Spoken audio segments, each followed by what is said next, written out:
Hello students and welcome to LCS classes. तो बच्चों, आज का हमारा टॉपिक है एडी करंट। तो देखते हैं एडी करंट क्या होती है। अभी देखो, अभी तक हमने जो डिस्कस किया है कि अगर मेरे पास कोई क्लोज लूप है और अगर इस क्लोज लूप के पास मैं किसी मैग्नेट को मूव करता हूँ, या दूसरे शब्दों में आप कह सकते हो इस क्लोज लूप से जुड़ने वाले मैग्नेटिक फ्लक्स को मैं चेंज करता हूँ, तो इसके अंदर क्या होती है, एक ईएमएफ इंड्यूस होती है और इसमें करंट बहने लगती है। ठीक है, जैसे अगर मैं इस मैग्नेट का मान लीजिए नॉर्थ पोल है और इस नॉर्थ पोल को मैं लूप के पास ले जाता हूँ, तो लूप में कुछ इस डायरेक्शन में करंट बहनी शुरू हो जाएगी ताकि वो इस नॉर्थ पोल के आने का विरोध करना शुरू कर दे। ठीक है, तो लूप में करंट ऐसे क्लॉकवाइज करंट बहनी शुरू हो जाए, एंटी क्लॉकवाइज करंट बहनी शुरू हो जाएगी ताकि इस डायरेक्शन में क्या बना ले, अपना नॉर्थ पोल बना ले। ठीक है, तो अब देखते हैं एडी करंट किस तरीके से डिफरेंट है इस करंट से जो अभी तक हम पढ़ते आए हैं। ठीक, तो देखो एडी करंट के लिए हमें क्लोज लूप की कोई जरूरत नहीं है। तो अगर आपके पास एक मेटल है, आप देख सकते हो ये एक मेटल का पीस है, एक ब्लॉक हो सकता है, ठीक है, एक मेटल की प्लेट हो सकती है। तो एक मेटल का पीस कोई क्लोज लूप तो नहीं होता, ये तो अधूरा सर्किट है। सर्किट कंप्लीट कब होता है, जब आप इसको किसी वायर के थ्रू इस तरीके से कंप्लीट करेंगे सर्किट को। ठीक है, तो ये तो कोई क्लोज लूप नहीं है। तो इस केस में क्या होगा, अगर मैं इस मेटल के ब्लॉक के पास मैग्नेट को मूव करूं, मैग्नेट के नॉर्थ पोल को इस मेटल प्लेट के पास ले जाऊं, तो इस मेटल प्लेट से जुड़ने वाला फ्लक्स भी तो चेंज होगा। तो उस केस में क्या होता है, क्या इसमें कुछ करंट बहने वाली है? तो हाँ, इसमें करंट बहने वाली है। और ये अजीबोगरीब करंट जो आज से पहले आपने नहीं पढ़ी है कि किसी मेटल ब्लॉक के अंदर भी, जो कि एक अधूरा सर्किट है, उसमें करंट बह सकती है, इसी को हम बोलते हैं एडी करंट। ठीक है, तो एडी का मतलब होता है भंवर। जब आपने किसी ठहरे हुए पानी में कभी पत्थर मारा होगा तो वहां पर क्या उठता है, एक भंवर उठता है। ठीक है, तो इस करंट की शेप भी कुछ भंवर की तरह ही होती है। देखते हैं, देखो डेफिनेशन देखते हैं पहले इसकी। Eddy currents are the current induced in conductor when magnetic flux linked with them changes. तो अगर आपके पास ये कंडक्टर की प्लेट है, जैसा आप ये मान सकते हो कंडक्टर का पीस, अगर मैं इस कंडक्टर से एरिया से जुड़ने वाले फ्लक्स को चेंज करूं, तो अगर मेरे पास कोई मैग्नेट है, इस मैग्नेट को मैं इसके पास ले जाता हूं या इससे दूर ले जाता हूं, तो इससे कंडक्टर से गुजरने वाली फील्ड लाइन क्या हो जाएगी, चेंज लाइन। जब आप मैग्नेट को पास ले जाओगे तो फील्ड लाइन इंक्रीज हो जाएंगी, क्योंकि पोल के पास फील्ड लाइन पास पास होती है, और मैग्नेट को दूर ले जाओगे तो फील्ड लाइन कम हो जाएगी। तो उस केस में इससे जुड़ने वाला फ्लक्स चेंज होगा। ठीक है, तो नेचर क्या करती है, इस केस में भी नेचर कुछ ऐसा ही बिहेव करती है। ठीक है, तो यहां पर भी नेचर का बिहेवियर कुछ ऐसा ही है कि यहां पर भी इसके अंदर एक ऐसा करंट इंड्यूस हो जाता है ताकि ये फ्लक्स के चेंज का क्या करे, विरोध। मतलब एक मेटल की सिंगल प्लेट जो कि एक ओपन सर्किट है, ये भी अपने से गुजरने वाले फ्लक्स के चेंज का विरोध करती है। ये विरोध कैसे कर सकती है, तो ध्यान से देखेंगे, इसके अंदर भी तो फ्री इलेक्ट्रॉन है क्योंकि एक मेटल है, एक कंडक्टर है। ठीक है, तो जब आप किसी मैग्नेट के नॉर्थ पोल को, मानो अगर मैं इसको नॉर्थ पोल को इसके पास मूव करता हूं, तो जब मैं मैग्नेट के नॉर्थ पोल को इसके पास ले जाता हूं, तो इस डायरेक्शन में है ना, अंदर की तरफ, नॉर्थ पोल से बाहर निकलती है ना लाइन, अंदर की तरफ जाने वाली फील्ड लाइन क्या होंगी, इंक्रीज होगी। तो ये क्या करेगा, इसका बिहेवियर कुछ ऐसा होगा, इसके अंदर करंट कुछ ऐसी पैदा होगी ताकि फील्ड लाइन इंक्रीज ना हो। तो इसके अंदर इस मेटल में इलेक्ट्रॉन गोलाई में घूमना शुरू कर देते हैं, गोल गोल। ठीक है, वो एडी बना लेते हैं, एक भंवर बना लेते हैं करंट का, इस तरीके से। तो जैसे आप नॉर्थ पोल को पास ले जाओगे तो यहां पर भी है ना, करंट की डायरेक्शन कुछ इस तरीके से होने वाली है ताकि क्या करे, ये नॉर्थ पोल के पास आने का विरोध करे। तो ये इस डायरेक्शन में, ठीक है, इसको सही कर देता हूं डायरेक्शन को मैं, ये इस तरीके से। ठीक है, तो इसमें करंट की डायरेक्शन कुछ ऐसी होने वाली है ताकि ये अपना नॉर्थ पोल इधर बना ले, ये अपना नॉर्थ पोल इधर बना ले, पीछे की तरफ साउथ पोल बना, ताकि मैग्नेट के आने क्या कर सके, विरोध कर सके, फ्लक्स के चेंज का क्या कर सके, विरोध कर सके। ठीक है, तो यहां पर इस तरीके से ऐसे ये सर्किल में एक भंवर की फॉर्म में एक करंट इधर बहेगी, ऐसे करंट यहां पर बहेगी, यहां पर बहेगी, तो एडीज के रूप में करंट बहना शुरू हो जाती है। और ये अजीबोगरीब करंट क्या कहलाती है, एडी करंट। ठीक है, एडी करंट में आप एक बात नोट करेंगे, अब देखो मेटल का कुछ अपना रेजिस्टेंस तो होता ही है, तो जब इसमें इतनी सारी करंट बनने वाली है, इसमें एडीज बनने वाले हैं, एडी करंट बनने वाली है, तो उस केस में क्या होता है, इसके अंदर करंट बहने से क्या होता है, हीट जनरेट होती है। ठीक है, तो एनर्जी का क्या होता है, लॉस होता है। तो इस केस में क्या होता है कि अगर आपके पास कोई मैग्नेट है और आपके पास कोई एक मेटल का पीस है, अगर आप मैग्नेट को कंटिन्यूसली से मूव करते रहोगे तो आप उससे कंटिन्यूसली जुड़ने वाला फ्लक्स क्या कर रहे हो, चेंज कर रहे हो, ठीक है, तो क्या होगा, इसके अंदर कंटिन्यूअसली एडी करंट बनती रहेगी, एक बार इस डायरेक्शन में एक बार इस डायरेक्शन में, ठीक है, क्योंकि आप इस मैग्नेट को आगे पीछे टू एंड फ्रो मूव करेंगे तो, ठीक है। तो उस केस में क्या होने वाला है, उस केस में ये गर्म होने वाली है, करंट के बहने से, एडी करंट के बनने से इसके अंदर क्या हो जाएगी, हीट का जनरेशन होने वाला है। तो आप जो इसमें वर्क करेंगे, मैग्नेट को मूव करने में, वो क्या हो जाएगी, एनर्जी हीट के रूप में लॉस हो रही है, ठीक। अब देखो ध्यान से एक एग्जांपल इसका देखेंगे आगे, अब इसकी एप्लीकेशन आगे देखेंगे, ठीक है। एक बार उसके बारे में जानते हैं, अगर मान लो मेरे पास ये क्या है, एक मेटल की प्लेट है, ठीक है, इस तरीके से प्लेट रखी हुई है, ऊपर एक मैग्नेट का नॉर्थ पोल है, नीचे एक मैग्नेट का साउथ पोल है, ठीक है। तो ऊपर से नीचे की डायरेक्शन में क्या हो गया, मैग्नेटिक फील्ड हो गया। अगर मैं इसको देखो, अभी ये बिल्कुल बीच में रखी हुई है, मान लेते हैं अभी हमारी प्लेट क्या है, मैग्नेट के बीच में इस तरीके से रखी हुई है, दो मैग्नेटिक फील्ड के ऊपर से नीचे की तरफ मैग्नेटिक फील्ड है, नॉर्थ टू साउथ पोल, और ये प्लेट ऐसे रखी हुई है। अगर मैं इस प्लेट को इधर खींचता हूं, है ना, इस प्लेट को इधर फोर्स लगा के, फोर्स अप्लाई करके इसको बाहर की तरफ खींचने की कोशिश करता हूं, तो उस केस में क्या होगा, तो ध्यान से देखेंगे बिल्कुल। अब देखो इसको मैं दो टुकड़ों में बांट लेता हूं अभी समझाने के लिए। प्लेट का जो इधर वाला हिस्सा है, ये इसका बीच पोर्शन मान लो ना, प्लेट का जो इधर वाला हिस्सा है, ये मैग्नेटिक फील्ड से बाहर निकलने की कोशिश कर रहा है ना। देखो जब इसको बाहर खींचोगे तो प्लेट का ये वाला जो बीच का हिस्सा है, मैग्नेटिक फील्ड से बाहर जा रहा है, तो उस केस में इससे जुड़ने वाला फ्लक्स क्या हो रहा है, कम हो रहा है, ठीक है। तो इसमें एडी करंट कुछ ऐसे डेवलप होने वाली है ताकि ये बाहर ना जाए, अपने अंदर से इससे पास होने वाले फ्लक्स के चेंज का क्या करे, विरोध करे। तो देखो यहाँ पर करंट की डायरेक्शन कुछ ऐसे होने वाली है, ये देखो ये करंट ऐसे, अगर करंट ऐसे बहेगी तो ऊपर क्या बनेगा इसका, साउथ पोल, नीचे नॉर्थ पोल। तो इस पोर्शन में प्लेट की क्या बन जाएगा, साउथ पोल, नीचे वाले पोर्शन में नॉर्थ पोल। तो साउथ और नॉर्थ आपस में क्या करेंगे, एक दूसरे को अट्रैक्ट करेंगे, ये अट्रैक्टिव फोर्स लगाएंगे। इसी तरीके से नॉर्थ साउथ भी क्या करेंगे, अट्रैक्ट करेंगे। तो जब आप इसको बाहर खींचने की कोशिश करोगे तो प्लेट के इधर वाले हिस्से में जो बाहर जा रहा होगा, एडी करंट कुछ इस तरीके से डेवलप होगी ताकि फ्लक्स चेंज ना हो, ताकि आप प्लेट को बाहर ना खींच पाए। और यहाँ पर नॉर्थ साउथ में क्या लगने वाला है, अट्रैक्टिव फोर्स लगने वाला है, ठीक है। तो आपको बाहर खींचने के लिए कुछ काम करना पड़ेगा, आपके अगेंस्ट क्या हो जाएगी, एक फोर्स डेवलप हो जाएगी। इसी तरीके से अब देखो ये वाला जो प्लेट का ये वाला जो पोर्शन है, ये भी प्लेट के बाहर की तरफ। तो जब आप मेटल प्लेट को इस डायरेक्शन में खींचोगे तो ये वाला पोर्शन क्या है, ये मैग्नेटिक फील्ड के बाहर की तरफ था, तो मैग्नेटिक फील्ड के अंदर की तरफ मूव करेगा। जब आप इसको बाहर खींचोगे तो ये पोर्शन मैग्नेटिक फील्ड के अंदर की तरफ मूव करेगा। तो प्लेट के इस वाले रीजन से जो जुड़ने वाला मैग्नेटिक फ्लक्स है नीचे की डायरेक्शन में, वो क्या हो रहा है, इंक्रीज हो रहा है, क्योंकि मैग्नेटिक फील्ड के अंदर एंटर कर रहा है। ये भी क्या करेगा, फील्ड का विरोध करेगा, है ना।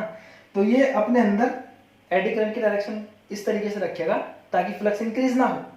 तो फ्लक्स इंक्रीज ना होने के लिए करंट की डायरेक्शन देखो इसमें कैसी होगी, इसमें ये डायरेक्शन एंटी क्लॉकवाइज होने वाली है, ठीक है। तो ये अगर करंट की डायरेक्शन होगी तो इधर क्या बन जाएगा, इसका नॉर्थ पोल, इधर साउथ पोल। तो नॉर्थ और नॉर्थ पोल क्या करेंगे, एक दूसरे को रिपेल करेंगे, ठीक है, एक दूसरे पे ये रिपल्शन का फोर्स लगाएंगे। इसी तरीके साउथ नीचे देखो ऐसे करंट बहेगी तो नीचे क्या बन जाएगा, साउथ पोल क्या करेंगे, दूसरे को रिपल्शन का फोर्स लगाएंगे। तो आपने देखा, अगर आप एक मेटल की प्लेट को मैग्नेटिक फील्ड से बाहर की तरफ मूव करना चाहते हैं तो उससे अपोजिट डायरेक्शन में आपका फोर्स क्या है, ये अप्लाइड फोर्स, ये आपका अप्लाइड फोर्स है। इससे अपोजिट डायरेक्शन में क्या एक फोर्स डेवलप हो जाता है इस तरफ। आपको लगेगा जब आप इसको बाहर खींच रहे हैं, उसको पीछे की तरफ खींच रहा है, ठीक है, क्योंकि ये नॉर्थ साउथ अट्रैक्ट करेंगे और ये नॉर्थ रिपेल करेंगे।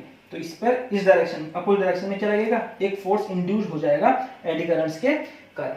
तो आपने देखा मैग्नेटिक फील्ड के भीतर से अगर आप किसी प्लेट को मूव करते हैं तो वो अपने अंदर से प्लेट को मूव करने का क्या कर रही है, मैग्नेटिक एडी करंट कुछ इस तरीके से डेवलप हो रहा है ताकि जो प्लेट है इसके मूव करने का क्या करे, विरोध करे, ठीक है, फ्लक्स के चेंज का क्या करे, विरोध करे, ठीक है। तो ये हमारे पास इसमें दो केसेस हमने देखे। अब देखते हैं इसकी कुछ एप्लीकेशन, ठीक। पहले एप्लीकेशन देखते हैं। अब देखो एक बात मैं पहले आपको बता चुका हूँ, नोट करके लिखी हुई है, A lot of heat generated in conductor due to eddy current, loss of energy। इसका मतलब क्या है, एनर्जी का इसमें क्या होता है, लॉस होता है, क्योंकि एडी करंट के कारण हीट जनरेट होती है, ठीक है। दूसरा आपने देखा कि जब मैं इसको प्लेट को अंदर से बाहर की तरफ या मैग्नेटिक फील्ड के थ्रू मूव करने की कोशिश कर रहा था तो मेरे से अपोजिट डायरेक्शन में क्या लग रहा था, एक फोर्स इंड्यूस हो रहा था, हमारे अप्लाइड फोर्स के अपोजिट डायरेक्शन में एक फोर्स इंड्यूस हो रहा था जो इसके मोशन का क्या कर रहा था, विरोध कर रहा था, ठीक है। चलिए अब इसके बाद इसकी एप्लीकेशन देखते हैं। इलेक्ट्रोमैग्नेटिक, देखो पहली एप्लीकेशन है हमारे पास मैग्नेटिक ब्रेक्स और इलेक्ट्रोमैग्नेटिक डैम्पिंग। तो एडी करंट का हम जो मोस्ट यूज करते हैं, है ना, उसमें से एक यूज क्या है इसका, मैग्नेटिक ब्रेक। तो अगर आपके पास कोई ट्रेन है, ठीक है, आपके पास तो नहीं होगी, है ना, तो ट्रेन आपने देखी तो होगी। तो जब ट्रेन के जो पहिए होते हैं या ट्रेन में जो ब्रेक होती हैं, तो ट्रेन में जो ब्रेक्स होती हैं वो इसी प्रिंसिपल पर वर्क करती हैं, एडी करंट के प्रिंसिपल पे, ठीक है। तो जो ट्रेन में पहिए मूव करते रहते हैं, अगर हमको इसको रोकना है, ठीक है, तो हमको क्या करना पड़ेगा, इसके मोशन के अपोजिट डायरेक्शन में क्या करना पड़ेगा, एक फोर्स लगाना पड़ेगा। तो ट्रेन में क्या होता है, इसके ऊपर एक इस तरीके से इलेक्ट्रोमैग्नेट लगी होती है, ठीक है, इस तरीके से इलेक्ट्रोमैग्नेट लगी होती है, ठीक है, जिसमें अल्टरनेटिंग करंट बहता है, ठीक, अल्टरनेटिंग करंट बहता है। अब देखो जब ये इस तरीके से पहिया मूव करता है और मान लेते हैं यहाँ पर मान लो ये नॉर्थ पोल है, पीछे की तरफ मैग्नेट का साउथ पोल है, तो ये जो पोर्शन मैग्नेट्स के बीच में आ रहा है, ये वाला पहिए का, ये कंटिन्यूसली आगे की तरफ मूव करता रहेगा। और हमने क्या देखा, जब ये कंटिन्यूसली आगे मूव करता रहेगा तो इसके मोशन के अपोजिट डायरेक्शन में, जैसे इस केस में हमने पढ़ा था, इसके मोशन के अपोजिट डायरेक्शन में क्या होने वाली है, एक फोर्स डेवलप होने वाली है, क्योंकि इसके अंदर एडीज इस तरीके से बनेंगे ताकि ये पहिया इसके बीच से मूव ना करे, क्योंकि जो पोर्शन, ये जो बीच में मैग्नेट के बीच में जो पोर्शन आ रहा है, इस पोर्शन से जुड़ने वाला फ्लक्स चेंज ना हो, ठीक है। तो हम देखते हैं कुछ ही समय में अपोजिट डायरेक्शन में कंटिन्यूसली फोर्स डेवलप होता रहता है जब पहिया मूव करता रहता है, और जब मैग्नेटिक हम ब्रेक्स लगाते हैं तो कुछ ही समय में क्या हो जाती है, पहिया रुक जाता है और ब्रेक अप्लाई हो जाता है, ठीक है। तो ब्रेकिंग सिस्टम में इसको यूज करते हैं।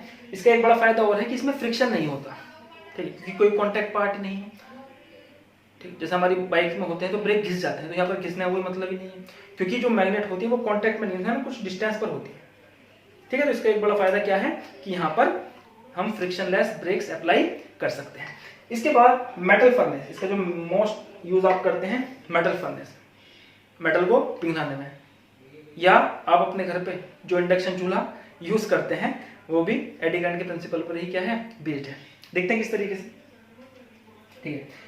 तो मेटल फर्नेस में metal block melt inside metal furnace due to excessive heat generation due to eddy current. हम क्या करते हैं, हम इस तरीके से, ठीक है, एक इलेक्ट्रोमैग्नेट हमने यहाँ बना रखी है, वायर लिफ्ट आकर एक इलेक्ट्रोमैग्नेट यहाँ बना रखी है, और यहाँ पर एक अल्टरनेटिंग करंट का सोर्स है जो परमिट डायरेक्शन में कंटिन्यूअसली क्या करता रहेगा, चेंज करता रहेगा। क्यों, क्योंकि देखो ईएमएफ इंड्यूस्ड, अगर आपको इससे जुड़ने वाले हैं, अगर मान लो आपके पास कोई मेटल का पीस है जिसको आपको पिघलाना है, अगर इसके अंदर आपको एडीज बनाने हैं तो इससे जुड़ने वाले फ्लक्स को कंटिन्यूअसली चेंज करते रहना पड़ेगा। तो फ्लक्स को चेंज करते रहने का तरीका क्या है, ये जो बाहर हमारे पास इलेक्ट्रोमैग्नेट, इसमें करंट चेंज होता रहे, करंट इंक्रीज होता रहेगा तो फ्लक्स इंक्रीज होता रहेगा, करंट डिक्रीज होता है तो फ्लक्स डिक्रीज होता रहेगा, ठीक है। तो इसमें हम क्या करते हैं, हम एक मेटल के ब्लॉक को दो इलेक्ट्रोमैग्नेट के बीच में रख देते हैं। जैसे आपके पास इंडक्शन चूल्हा होगा, आपने देखो ना, इंडक्शन चूल्हे में जो नीचे वाली परत होती है ना, उसमें ही क्या होती है, हीट जनरेट होती है। ऊपर से आपको जो भी बर्तन आप यूज करते हैं वो ठंडा होता है, नीचे की तरफ से अधिक गर्म होता है, ठीक है। जो ऊपर छोटी मोटी हीट बहती है वो मेटल के अंदर ही फ्लो होकर आती है, ठीक है। तो अगर मेरे पास कोई मेटल का ब्लॉक है, उसको मैंने इस तरीके से रखा हुआ है दो इलेक्ट्रोमैग्नेट के बीच में, तो देखो इलेक्ट्रोमैग्नेट्स हैं और इसमें अल्टरनेटिंग करंट है, तो कंटिन्यूअसली पहले करंट इधर इंक्रीज होगा, फिर डिक्रीज होगा, फिर इस डायरेक्शन में इंक्रीज होगा, फिर डिक्रीज होगा।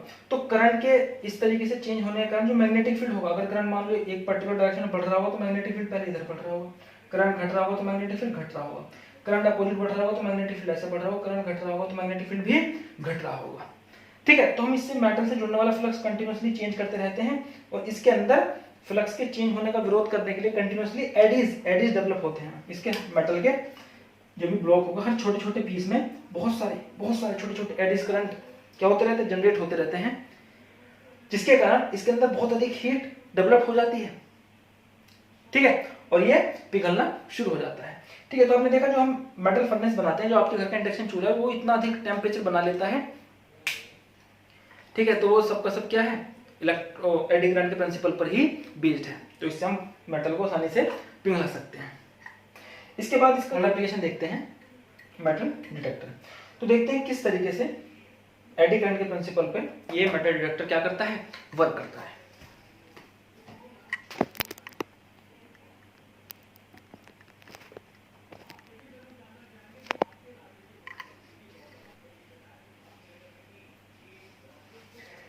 तो अगर आपने मेट्रो ट्रेन में सफर किया होगा तो आप इस दरवाजे से भली भांति वाकिफ होंगे। जब आप इससे गुजरते हैं और आपके पास अगर मेटल के बहुत सारे पीसेज हैं तो ये लाल बत्ती जल जाएगी, और मेटल नहीं है तो ग्रीन बत्ती जल जाएगी। और अगर लाल बत्ती जल गई तो बहुत सारे गार्ड आपके स्वागत के लिए आगे तैयार होते हैं। ठीक है, तो देखो ये मेटल डिटेक्टर वर्क किस तरीके से करता है, तो ध्यान से देखिए। मेटल डिटेक्टर में कॉइल होती है, एक कॉइल दूसरे पोर्शन में होती है इसके। ठीक है, और यहाँ पर क्या होती है, एक अल्टरनेटिव सोर्स इसको जोड़ा होता है। ठीक है, तो देखो जब इसमें अभी मान लेते हैं इस डायरेक्शन में करंट ऐसे ये एंटी क्लॉकवाइज करंट क्या हो रहा है, इंक्रीज हो रहा है। तो जब करंट इंक्रीज होगा तो एक मैग्नेट बन जाएगी साउथ पोल या नॉर्थ पोल। तो जब इस डायरेक्शन में करंट इंक्रीज होगा तो इससे दूसरी वाली कॉइल से जुड़ने वाला फ्लक्स भी क्या होगा, साउथ पोल के कारण जो फ्लक्स क्या होगा, इंक्रीज होगा। तो ये इस तरीके से अपना करंट को दौड़ाएगी ताकि इधर क्या बन जाए, साउथ पोल बन जाए, ताकि फ्लक्स इंक्रीज ना हो। साउथ पोल क्या करते हैं, एक दूसरे का विरोध करें। ठीक है, तो यहाँ पर अगर करंट ऐसे इंक्रीज हो रहा है तो इसमें ऐसे करंट बहना शुरू हो जाएगा। किसी पर्टिकुलर वैल्यू के लिए करंट की क्या होगी, कोई पर्टिकुलर वैल्यू होगी इंड्यूस करंट की। ठीक, अब ध्यान से देखो, अगर मैं कोई मेटल का पीस बीच में रख देता हूँ, ये जब मैं गुजरता हूँ मेरी जेब में अगर कोई मेटल का पीस है, तो देखो ये जो मेटल का पीस है, अभी इससे भी तो फ्लक्स चेंज होगा। जब यहाँ पर इस डायरेक्शन में करंट इंक्रीज हो रहा है तो इससे तो फ्लक्स चेंज होगा, तो इसमें भी अपोजिट डायरेक्शन में करंट इंड्यूस हो जाएगी, एडी करंट इंड्यूस हो जाएंगे। और एडी करंट के कारण ये इधर नॉर्थ पोल बना लेगा, ये साउथ पोल बना लेगा। तो अगर इसने इधर नॉर्थ पोल बना लिया, क्योंकि कंटिन्यूसली करंट इंक्रीज हो रहा है, तो इसका नॉर्थ पोल भी इंक्रीज होगा, इसमें भी करंट इंक्रीज होगा। तो जब इसका नॉर्थ पोल इंक्रीज होगा तो ये भी तो कुछ अपना फ्लक्स पैदा करेगा जो इससे लिंक हो रहा होगा। ठीक है, तो इधर इसका नॉर्थ पोल इंक्रीज हो रहा है, तो देखो इसके कारण जो इसमें इंड्यूस करंट होने वाली है लूप में, वो इस जो पहले लूप के कारण थी उससे अपोजिट होने वाली है, क्योंकि इस लूप के कारण इसका साउथ पोल इंक्रीज हो रहा था इस तरफ, और इस मेटल के कारण इधर क्या हो रहा है, नॉर्थ पोल इंक्रीज हो रहा है। तो ये अपना इंड्यूस करंट कुछ इस तरीके से बनाता है ताकि नॉर्थ पोल इधर डेवलप। तो इसमें नेट करंट क्या हो जाएगी, डिक्रीज हो जाएगी। क्यों, क्योंकि इस लूप के कारण इसमें जो इंड्यूस करंट थी उसकी डायरेक्शन ये थी कुछ। अब बीच में मेटल आ गया तो मेटल ने इसके अंदर अपोजिट डायरेक्शन में इंड्यूस करंट कर दिया एडी करंट के कारण। इसमें एडी करंट होना उसके कारण इसके अंदर अपोजिट डायरेक्शन में कुछ करंट हो जाएगी, तो इसकी नेट करंट डिक्रीज हो जाएगी। पहले जो करंट की वैल्यू होने वाली थी उससे कुछ क्या हो जाएगी, कम हो जाएगी। ठीक है, तो वो जो गार्ड्स है ना, जो गार्ड्स बैठे होते हैं उनको पता चल जाता है कि भाई इस पर्टिकुलर करंट पे इतनी वैल्यू होनी चाहिए, करंट डिक्रीज हो रहा है, और कितने अमाउंट में करंट डिक्रीज हो रहा है वही क्या पता चल जाता है कि आपके पास कितने अमाउंट में मेटल मौजूद है। तो इस तरीके से मेटल डिटेक्टर वर्क करता है।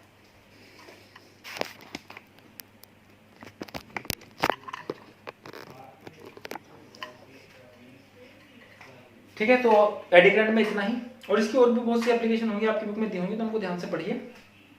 Hello students and welcome to LCS classes. तो बच्चों आज का हमारा टॉपिक है म्यूचुअल इंडक्टेंस। तो म्यूचुअल इंडक्टेंस पढ़ने से पहले देख लेते हैं इंडक्टेंस क्या होता है। तो बच्चों इंडक्टेंस एक फिनोमिना होता है।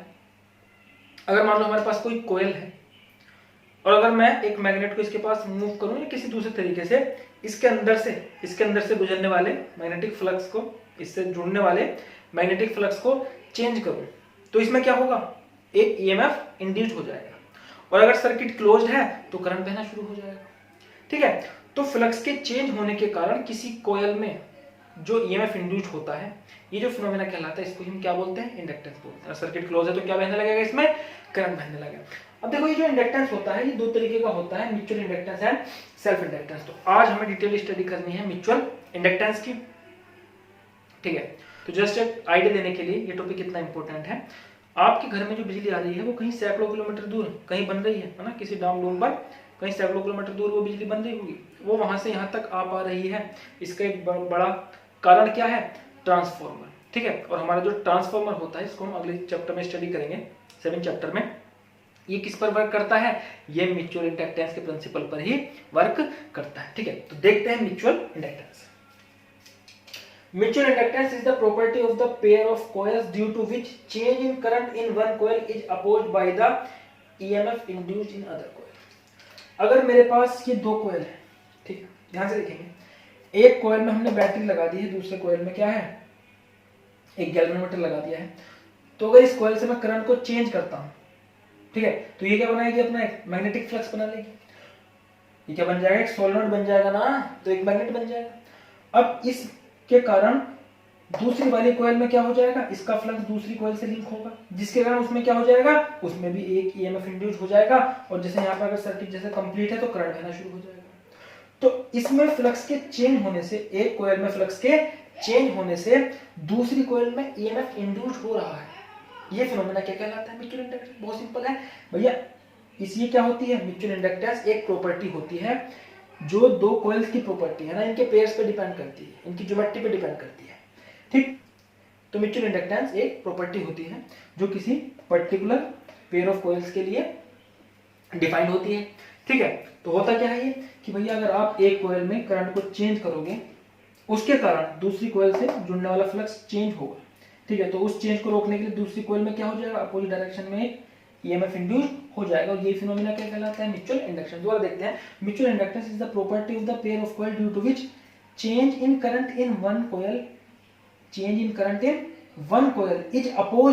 is opposed by the EMF induced in the other coil। तो एक कॉइल में अगर आप करंट को चेंज करोगे, उसके कारण दूसरी कॉइल में क्या हो जाएगा? EMF इंड्यूस हो जाएगा। वो क्या करेगा? इस चेंज का क्या करेगा?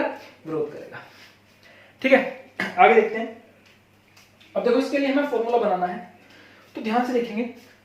अभी देखो, अगर मेरे पास दो पेयर ऑफ कॉइल्स हैं, जैसे यहाँ पर रखी है, एक कॉइल ये रही, एक कॉइल ये रही। मान लेते हैं मैंने इस पे एक V वोल्ट की बैटरी जोड़ दी है, और V वोल्ट की बैटरी जोड़ने के कारण इसमें I1 करंट बढ़ रहा है। कितना करंट बह रहा है? I1 current. ठीक है, तो ये पॉजिटिव टर्मिनल, ये नेगेटिव, तो ये करंट की डायरेक्शन हो जाएगी। ये अगर ये करंट की डायरेक्शन है, तो करंट की डायरेक्शन के अलॉन्ग को क्या करिए? फिंगर को कर्ल कीजिए, थंब आपको क्या देगा? नॉर्थ पोल की डायरेक्शन। तो इस कॉइल के कारण इसका मैग्नेटिक फील्ड कुछ इस तरीके से बन जाएगा। ठीक है, ये क्या बन गया? इसका नॉर्थ पोल बन गया। अब देखो, इसका जो मैग्नेटिक फील्ड होगा, जो इसका मैग्नेटिक फील्ड बनेगा, ये दूसरी कॉइल से भी तो लिंक होगा। दूसरी कॉइल मैंने इसके बिल्कुल बराबर में रखी हुई है। ठीक है, तो इसका जो मैग्नेटिक फील्ड होगा, ये दूसरी कॉइल से भी तो पास होके जा रहा होगा। मतलब कि दूसरी कॉइल का हर एक टर्न है, आप देख सकते हो इसमें काफी सारे टर्न है, N2 टर्न है, तो हर एक टर्न से पहली कॉइल का मैग्नेटिक फील्ड इस तरीके से पास हो रहा होगा। मतलब इसके हर एक टर्न से क्या हो रहा होगा? पहली कॉइल से बनने वाला मैग्नेटिक फ्लक्स इसके हर टर्न से क्या हो रहा होगा? लिंक हो रहा होगा। हमने मान लिया φ2 क्या है? Flux link with each turn. अभी देखो, ये फ्लक्स डिपेंड किस पे कर रहा है? तो भैया करंट पे तो डिपेंड कर रहा है। फ्लक्स किस पे डिपेंड कर रहा है? फ्लक्स डिपेंड कर रहा है पहली कॉइल में करंट कितना है। अगर यहाँ पर मैं करंट को इंक्रीज कर दूंगा, तो दूसरी कॉइल से जुड़ने वाला फ्लक्स भी क्या हो जाएगा? इंक्रीज हो जाएगा, क्योंकि मैग्नेटिक फील्ड स्ट्रॉन्ग हो जाएगा। तो मैं यहां से क्या लिख सकता हूं? N2 φ2। φ2 क्या है? Flux link with each turn, एक टर्न से जुड़ने वाला flux. Total number of turns कितने हैं? N2 टर्न्स है। तो हर एक टर्न से टोटल फ्लक्स है वो कितना लिंक हो गया? N2 φ2। और जो टोटल फ्लक्स लिंक है, ये डायरेक्टली प्रोपोर्शनल किसके है? Current in the first coil. Current को बढ़ाओगे तो फ्लक्स भी अधिक लिंक होगा। ठीक है, करंट को डबल कर दोगे तो फ्लक्स भी डबल लिंक हो जाएगा। आई बस में, तो N2 φ2 directly proportional to I1। आप प्रोपोर्शनलिटी का निशान हटाओगे तो एक कांस्टेंट आएगा, और ये कांस्टेंट क्या है? यही तो है coefficient of mutual inductance for a given pair of coil. एक बात आप याद रखेंगे, ये जो कोएफिशिएंट होता है म्यूचुअल इंडक्टेंस का, ये किसी पर्टिकुलर कॉइल के लिए और किसी पर्टिकुलर ज्योमेट्री के लिए, ज्योमेट्री का मतलब है इनका प्लेसमेंट ऐसा ही होना चाहिए। जैसे मैंने इन कॉइल को बराबर बराबर रखा हुआ है, अगर मैं एक कॉइल को यहां से हटा के कहीं और रख दूंगा तो m की वैल्यू चेंज हो जाएगी। ठीक है, तो ये किसी पर्टिकुलर कॉइल के लिए क्या होता है? कांस्टेंट फिक्स होता है, और किसी पर्टिकुलर ज्योमेट्री के लिए अगर आप इनकी ज्योमेट्री को चेंज नहीं करते, तो करंट आप चाहे पहले वाले कॉइल में चालू करो चाहे दूसरे वाले कॉइल में चालू करो, म्यूचुअल इंडक्टेंस की वैल्यू क्या होती है? सेम होती है। याद रखेंगे ये बात, आगे हम इसको प्रूव भी करेंगे। तो N2 φ2 equal to M I1, और M क्या होगी यहाँ पे? Coefficient of mutual inductance. तो अगर मुझे म्यूचुअल इंडक्टेंस निकालना होगा तो मैं क्या निकालूंगा? इस मान लो मेरे पास कोई दो कॉइल है का पेयर दिया हुआ है, एक में मुझे करंट दी हुई है। अगर मैं किसी तरीके से दूसरे कॉइल से टोटल फ्लक्स लिंक निकाल लूं, तो total flux link divide by current क्या आ जाएगा? इस पर्टिकुलर पेयर के लिए म्यूचुअल इंडक्टेंस की वैल्यू आ जाएगी। ठीक है, तो ये फॉर्मूला आप इसका याद रखेंगे। आगे सेकंड केस देखते हैं। तो इसका जस्ट मैंने अपोजिट केस बनाया है और कुछ नहीं है इसमें। इसमें देखो, हमने सेकंड वाली इस बैटरी को हटा के यहाँ लगा दिया है। ठीक है, पॉजिटिव या नेगेटिव टर्मिनल, तो इसमें से करंट चालू हो जाएगी। तो मान लेते हैं इसमें इस डायरेक्शन में करंट बह रही है, कितनी? ऐसे ही करंट हो गई ना, ये वाली करंट कितनी हो गई? I2 करंट इसमें बह रही है। तो इसके कारण क्या बन जाएगा? अब ये वाली कॉइल क्या बना लेगी? अपना मैग्नेटिक फील्ड बना लेगी, और वो मैग्नेटिक फील्ड दूसरी से लिंक हो जाएगा। ठीक है, मैंने इनके प्लेसमेंट को चेंज नहीं किया है, कॉइल भी सेम है दोनों, और इनके जो ज्योमेट्री है वो भी सेम है। आया समझ में? तो M की वैल्यू भी क्या रहेगी? सेम रहेगी। ठीक है, तो total flux link with the first coil से टोटल फ्लक्स लिंक कितना हुआ है? इस पे एक कॉइल से फ्लक्स लिंक मान लो ∅1, नंबर ऑफ टर्न्स कितने इसके n1, तो n1 ∅1 is directly proportional to current in the second. पहला केस क्या बना था, total flux link in the second is directly proportional to current in the first, यहां पर करंट सेकंड में चालू कर दिया तो फ्लक्स फर्स्ट से लिंक हो जाएगा। n1 ∅1 directly proportional to I2, क्योंकि मैंने देखो अरेंजमेंट को चेंज नहीं किया है, बराबर ऐसे ही जैसा अरेंजमेंट ऊपर ऐसे ही नीचे है, सेम दोनों कॉइल्स हैं, तो n1 ∅1 equal to mi2, m की वैल्यू सेम रहेगी, तो इस तरीके से आप कैलकुलेट कर सकते हैं। अब एक बात ध्यान से यहाँ पे आप नोट करेंगे, दोनों एक्सप्रेशन से अगर मैं I1 और I2 को इक्वल रख दूं, ध्यान से देखना, I1 और I2 को अगर मैं इक्वल रख दूं तो ये क्या बन जाएगा, मान लो दोनों को मैंने I मान लिया, दोनों क्या मान लिया, I मान लिया, तो ये क्या हो गया mi, ये भी क्या हो गया mi, और अगर इन दोनों इक्वेशन को इक्वेट करोगे तो n2 ∅2 equal to n1 ∅1, n2 ∅2 equal to n1 ∅2। इसका मतलब क्या हुआ, इसका मतलब ये हुआ, मान लो आपने पहले इसमें I करंट बहाया पहली कॉइल में और सेकंड कॉइल से कुछ फ्लक्स लिंक होगा, जैसे हमारे केस में क्या है n2 ∅2 है। अगर आप सेम करंट को सेकंड कॉइल में बहाओगे तो जो पहली वाली कॉइल से जो टोटल फ्लक्स लिंक होगा क्या है n1 ∅1 है ना इस केस में, तो वो फ्लक्स इक्वल होता है। मतलब ये हुआ कि भैया अगर आप सेम करंट को चाहे पहली कॉइल में बहाओ तो जितना फ्लक्स दूसरी कॉइल से लिंक होगा, या आप सेम करंट को दूसरी कॉइल में बहाओ जितना फ्लक्स पहली कॉइल से लिंक होगा वो फ्लक्स क्या होगा, इक्वल होगा। मतलब total flux n1 ∅1 equal to n2 ∅2। अगर आप दोनों में करंट को चाहे पहली दोनों में करंट को क्या रखते हो, समान रखते हो, तो दूसरी वाली कॉइल से फ्लक्स क्या हो जाएगा, सेम लिंक हो जाएगा। देखिए इस लाइन को मैंने नीचे लिख भी दिया है, if same current flow any one coil the flux link with the another coil will be same. ठीक है, आगे देखते हैं। अब देखो जो फ्लक्स है ये कैलकुलेट करना बच्चों का खेल नहीं है, ठीक है, क्योंकि फ्लक्स कैसे कैलकुलेट करते हैं, तो फ्लक्स का आपने फॉर्मूला पढ़ा है BA cos थीटा। आपको अब देखो हर जगह पर फील्ड कांस्टेंट नहीं होता है, ठीक है, और फील्ड की डायरेक्शन सेम नहीं होती है हर पॉइंट पर, तो BA cos थीटा कैलकुलेट करना हर पॉइंट पर आसान काम नहीं है। तो हम चाहते हैं कोई और एक आसान फॉर्मूला जिससे हम m को कैलकुलेट कर सकें, कोएफिशिएंट ऑफ म्यूचुअल इंडक्टेंस को कैलकुलेट कर सकें। ठीक है, तो उसके लिए देखते हैं एक डेरिवेशन और। तो उसके लिए हमें क्या चाहिए, एक टाइम वेरिंग मैग्नेटिक फील्ड चाहिए, एक टाइम वेरिंग करंट चाहिए। अगर टाइम वेरिंग करंट होगा तो मैग्नेटिक फील्ड उसके कारण क्या बनेगा, टाइम वेरिंग ही बनेगा। तो अगर टाइम के साथ करंट चेंज हो रही है, यानी कि इस केस में जो हमारी बैटरी थी उसको मैंने रिप्लेस कर दिया है एक एसी सोर्स से, अल्टरनेटिंग सोर्स से, ठीक है। तो यहां पर एक एसी सोर्स है, तो एसी सोर्स है तो कंटिन्यूअसली करंट के डायरेक्शन और मैग्नीट्यूड चेंज होते रहेंगे, ठीक है। अभी मान लेते हैं किसी पर्टिकुलर टाइम पर इस डायरेक्शन में I1 करंट बह रही है, तो मैं इक्वेशन क्या लिख सकता हूं, इसमें अगर ∅2 with the flux link with each turn and n2 with the number of turns, then n2 ∅2 equal to mi1, इस तरीके से इक्वेशन आ जाएगी I1 करंट के लिए, पहले हम ड्राइव कर चुके हैं।